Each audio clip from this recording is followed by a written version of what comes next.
همی کسین کل ما گهدارن و سمت برنامه گلاف سبهده ین باوی کی زندی رو پرامه و شنامه زندی دی شوپینن صباح بخیر و خوشی به گلاف سبه بورا بردوامه و بشه هفدیتینی دادن دست بکرن بشه آگر کجا باجار قامش رویه حلمتک درباره مطرسین چیبون شواتن پاپورن غازه قنینین غازه و هر وصای صوبیان جی دوی چارچوبه ده حملتك بيك آنية زيادة ترس درباره و حملت دم ناس وكأنه مطرسين و شيرتن آگر كجد چارچوبه وان آگرن كوما بحث كري امي جبريز محمد حسين محمد ريفا بريا بش آگر كجا قام شلوه كو امي واني مبا بهتر آگهان جناس بكن صباح بخير بخير وسلامة سرجعنا دست بكي ام بحثا هلما تعوى بكن باش دنگي ما دقيه جوا دن باش دقيقة باشم هناكي ونجي خونيزي تليفوني بكن دم هم با خفن جبو دنگ باش بقيه جمع هناكي دنگ كيما راستي ام بحثا في حلما تعوى بكن ياكو دايا دست بيكرن يان جيوا بيكا انيه دبشن وجي هبون هم جي براتيكي هم جي نظرية عملي هبو بهتر آگاهیان سر و حل متم جواناس بکن. راستی أنا نهاية أذكارم بيجم 2 سال 3 سال زيادتر أم بلش نوا حملات مدفر أساسي فأجري قد قمر درباز بيد هايفي دا مثلا أجري بابورا بي غازي بي ام گور ناجي ام غيار بكل ام وقت حمله کې ام ددنه مسؤولنا به بدارسا به ثاني سيفيل بين منا مؤسسات بين منا كنا هدف ام واحد ناخذ سبيل ناس نوعين ك رجال سنتي بيشتغلين به هي ما هيئة دستيار ميكرو هدف تشبشني بيه بقريدي بعض الجمع أي قام شيء مالفيديو كندروي قاعدة مالجم خاف فروردات وهم وقت بيعمل يجي مديوانا فروردات ما الحملة ما في الحقيقة وقال كي دهندروي مطبخ هذا شيء ام كان بيزنو ليني غازين avec votre سرب غازيت شغل ماشي ما بحصل باكر صار سوداش بربرين من تشكل جبر هنك جي هبون ديال زميلي بله باش بابا غريداي وك جردان زروكا وك مدارس وك مكتبين كلهم ما يصوبين ما ملايكم استلام تدريب عملي جيتشنتي و سازين لقلوة دستيا جنيوة كي تاقود ودا كارمندن دستيا جنيف پروردايا وبحث كري بله بهتر ناوروخا خوال سر مطرسینین چیبونا وان آگرانیان شواتن پاپور و قنینین غازی بو راست بهتر ما بالك شاد وك جن وك جبر جانب ورا وك بتشتي مطبخي درباز دبي بله وياد الدوا وك حمجي هم آلية وك عم بيجن كموظف بين كميناك جي هنك جي هبون باش دندروية دستايدة او جهاتبون حاضر ببون ايجو كحضاني ددانوا زاروك اي بتشوك وانا جبولو ما تخصت ام بتشكي وقت بيت عليه حتى صوبي دجي عم مشتغلين جوارا خدينا كي تشتغل بكي شنو كاربي باراسنا خبكي يا وازارو كابكي شلو تصرف بكي وقتاقو اگر كيولو تشيبو نطرسي فيديو بشتي ما خلاص كرجي يعني حمد كيف يكون او ترصاد هندروي وانا انه قلينا جو آجر مثلا بيكفي أو بابور بي أو سكان بيجم صوبا أو ترس جوانات شو جبر بشتي ما وقت عمل يجي تشيكر أو ترس جوانات شو بني. بهتری خوا برز حسین جبر هنجی دوی چاشوید کارت کن سدمن در کتنا و چبونا وان آگرین به سدما پاپوری به یانجی سوپیان یانجی قنینین غازی بهتری خوا و چه سدمن کو دپاقن؟ راستي بشتيفا في حملات يقوم درت كابن ايه توعية او مثلا هم بروشورات عم توزعين دم هيدا بركي دي بسيدر با بروشورة عم توزعين وهم اسكارم بيجم حملاتي مي توعية دم هيدا بركي دي دربايان درباك تشيد بيهم تكنا هدف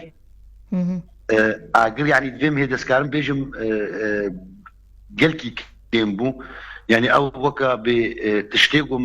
ما تخص ام بيك بين الداليه فا بروشوره وحملات هذا راستيه انه هدف تاني ونتيجه تاني اجر كيم دبي او وعي تشيد بي او وعي دناف هم لضه او هم ضروي مالادا مؤسسات هذا يعني هنو او وعي تشيد بي استخدام قلينيه بودره دكن قالت محلات قالت غازيات وانا راستي انينا الجم خد دينانا تيم شيورا مدبن ام الكردين مثلا وزناي تشقاش ما لازم ام دين الدكاني خو او غازياتا او مالي او عربي خو جبولو هنو وقت بهدف تاني يعني اغريغو مردر باس بيجي اسكارم بيجم اغلبي وا كهربيه في هيفاي اصدادق ونهام تيدا بقشتي دوی ساله ده چقاس شواتن یان اگرین بسدما پاپوره و قنینین غازیه چه بونه یه سوپا جیگلو درکتنه؟ یه صباح حتى ها وقت تريد امنهت كفنا زفستاني ده بله اما ايه بابورا يعني سكارم بيجم دوی ساله ده يعني جها حتى 8 جرام مره ايه بابورا ثاني اما ايه مطبخي وقت غازي وانا جها حتى 12 جرام مره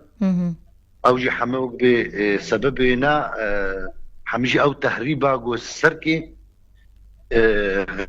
قلينا غازي بخوتي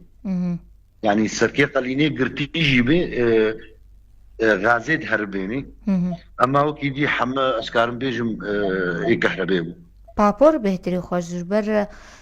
و اف خالجي آنیم بو زمان تفلی کرنا مازوت و بنزین جبو دپویا پاپوری جی تیب کارانین او جی سببك يعني صدمك و كودهلا او بابور بتقى وشخاص ما ترسينا ويجي هي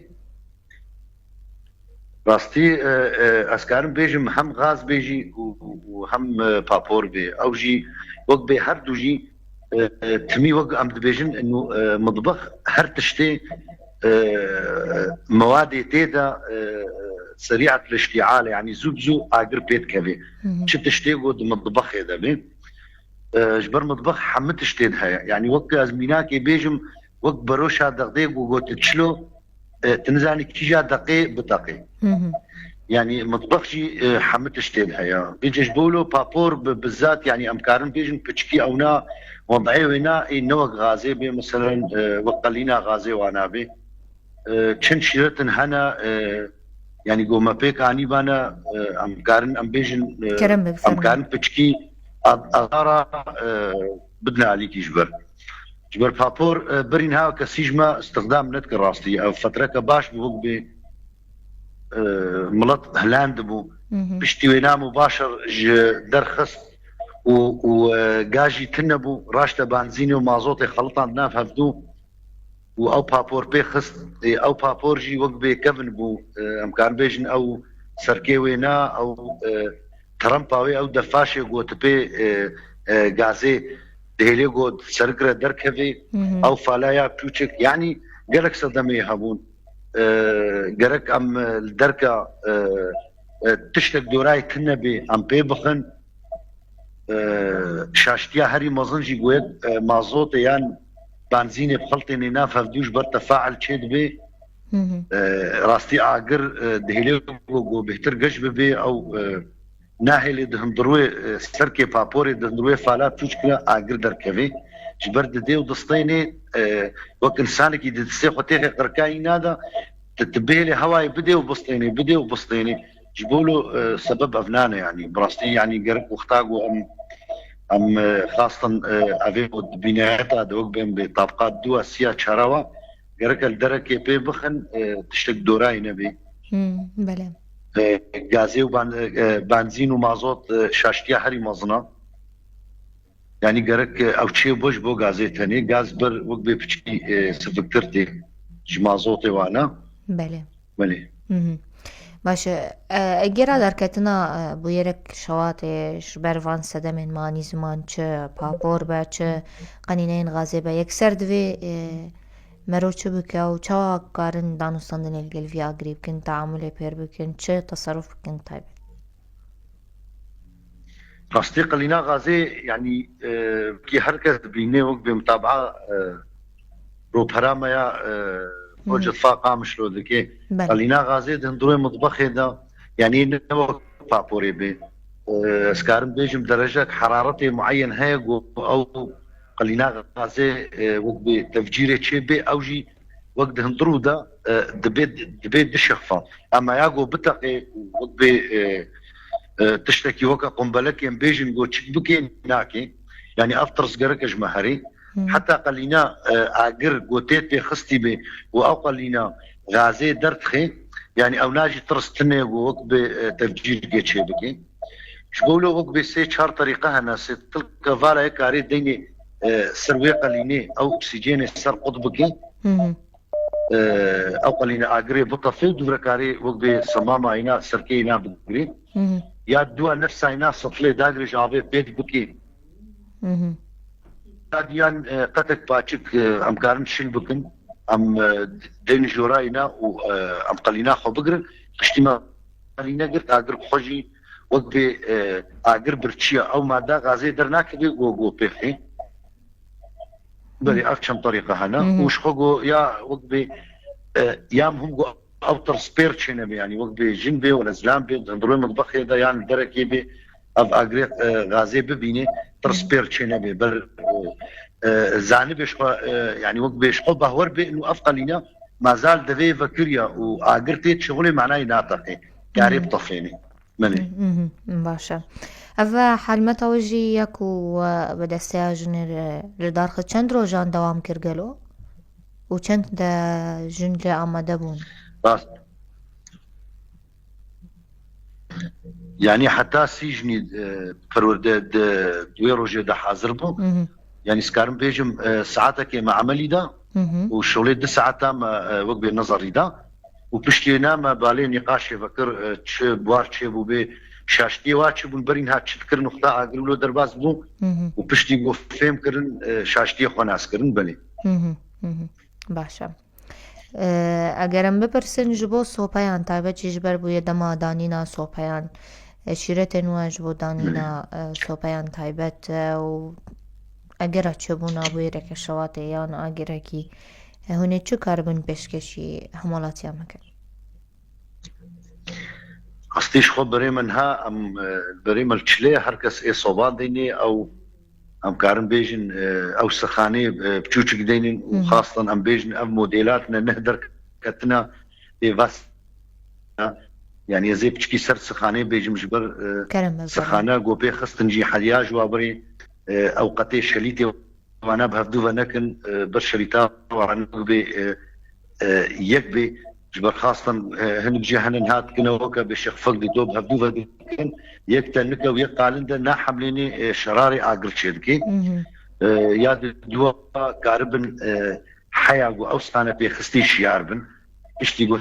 ستانوك بي طفاندن كارن نهرازن وجيوينا دوري زاروكا وانا بي سكارن بيجم يا تشارا ننزيكي ام بيجن بعريفه بي او سفنجه بي او قرده بي وقت بيد ايجي بي اما جبو صوباجي راستي يعني سكارم بيجم قالك سبب هنا اي صوبي بس دجبو دينان دنا ويناش بربري معانا الشليم صوبه برد زاوي كده دينين دوراه صوبي شغلي نيم مترو وقت دائري تشتغل دوراينا تنبي وك مد عربي سفنجاتا اسكارم بيج من الدافي دري دينا دافي دري غرفة ايغو تيدروني آسيا پرده وانا دوری به بریز كهرباء دوری وینا به خاصة وقت به هنك جي هنا حياة أنا جي أو تشكي خود شونن وانا تبلو آفي دين سر صوبه أو آفاق وتشك دكيجي ديليغو تفاعل بعقرة شي به أو جي عقر قجب به دقاق ورازان كاربن أو دبوا صوبه درخنش درفا ايقل كي باش بي وتأكيد بكن انه افصوبة عقر تيد نما كارن نهرازن اما حياة عقر تيد هي يعني شيار بني ايقل كي باش بن زاروكا تاني دهندرد نهي مثلا صوبة بيخستي وانا دوري ليست كا زاروكاش بولو من قبر تزاوي كيفين نيزي كيفي دريبي وشو الدنيا تشليجي دنيا جمد يعني كاربنها سريد ساعات كي ولو شغله سه 4 ثانيه شباكي فكن وبهوا كان نهدر باس بي ودركه ايقل كي باش بي بله برنس حسين هجمره بيرن شواتيك وحطانين هوا تومار كريه 2 ساله ده هجمره وانجيش يا چقاس لغوري امارن و وبهتري خاص دمن و يه الكتريكن وكيتا قوت بسدما كونتاكي تشيتمن واسطه بله يعني سكان بيج دم هيدا هي حتى بیست و ده آگرا چیل بی کمتر زیاده تر اوی صدمه حمیجم کارن بیجن قالك جي هنا كهرباء بو وبشتي وينا شخبري مشلي على الاغلبين ها اجري ما حمجي الصباب يجبر همج مازوتي بي مازوت جران بي مازوتي وابي هم ليستيكا زاروكا بي هم بيطفاين بي عم دبيجن ليستيكا زاروكا جبر زاروكجي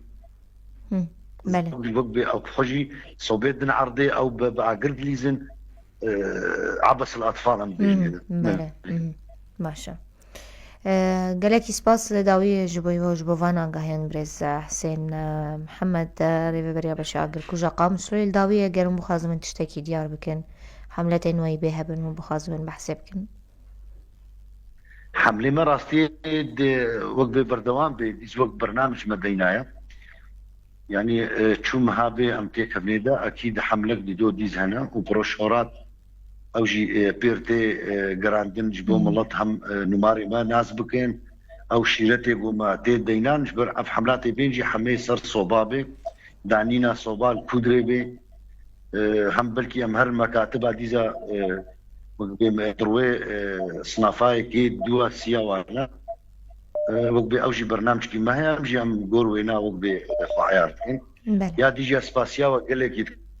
وي ساعت خوش قالك سباس ساعتا وخش ببینه تناف خیر و خوشیده گهدار و تماشاوان بویر فم بردوام من لی پشتی ناف برا کرد